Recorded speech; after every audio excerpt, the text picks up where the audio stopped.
The mental health crisis continues to get worse in the U.S. and more people are turning online seeking help. But doctors are warning about solving your health problems on social media, especially with teenagers. Dr. Michael Rich, director of the Digital Wellness Lab at Boston Children's Hospital, is here with the alarming trend. Good morning and thank you for joining us. Good morning. Now, how common is it for teenagers to turn to TikTok for mental health advice? How much is this happening?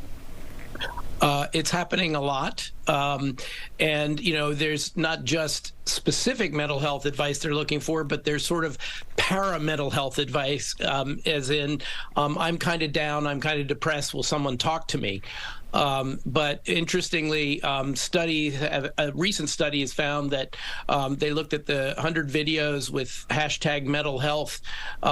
It was viewed over 1 billion times by January 2022, and now it's been viewed 70.5 billion times. That's billion with a B. Those numbers are unbelievable. Why? What do you say as someone in this industry of why they're turning to TikTok of all places looking for help? Well, they're turning to TikTok for all kinds of stuff, right? They're going there for dances and for recipes and for advice of all kinds. But I think that we're also in a unique time post-COVID lockdown. We're seeing a huge mental health surge from people from isolation, but also the anxiety and fear and the level of domestic conflict that's happened, you know, in homes, in families, in schools. And the mental health system was already stretched to the limit before this, and now it's really stretched to the point where people can't actually access therapists. So they're seeking the alternative health community, if you will. Now, are there any pros and cons that you can explain to us using TikTok for mental health advice? Are there pros that we can rely on? Oh, those are two different questions.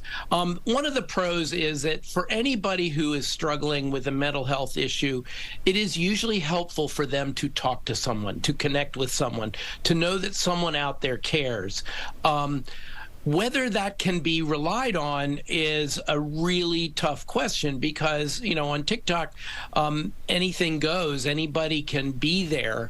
And even with the best of intentions, folks could be there to be a listening ear, but may not have the training to really understand what could be problematic, what could be a young person who is thinking of harming themselves or even suicide.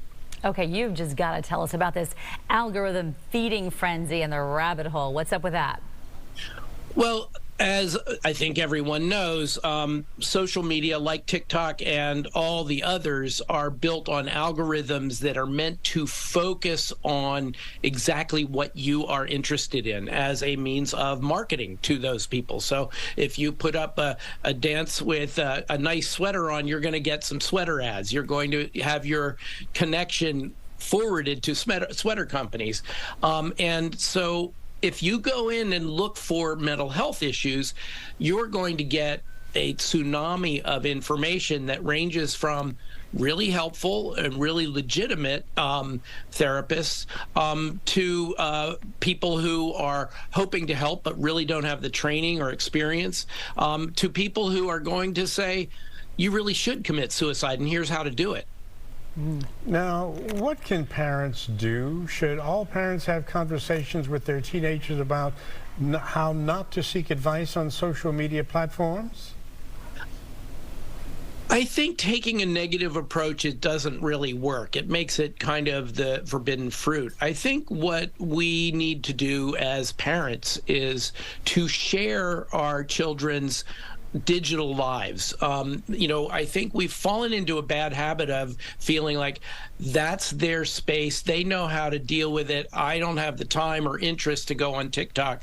But the reality is that they're living large amounts of their waking hours in a digital ecosystem, and we need to be able to parent them in it. So I usually recommend that parents actually have open communication with their teens about things like TikTok.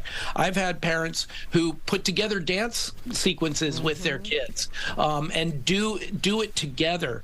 But I think the business of it's my private space is potentially harmful, because you're basically turning over parenting to whoever's out there. And we don't know their intents or their training, and they don't know our kids.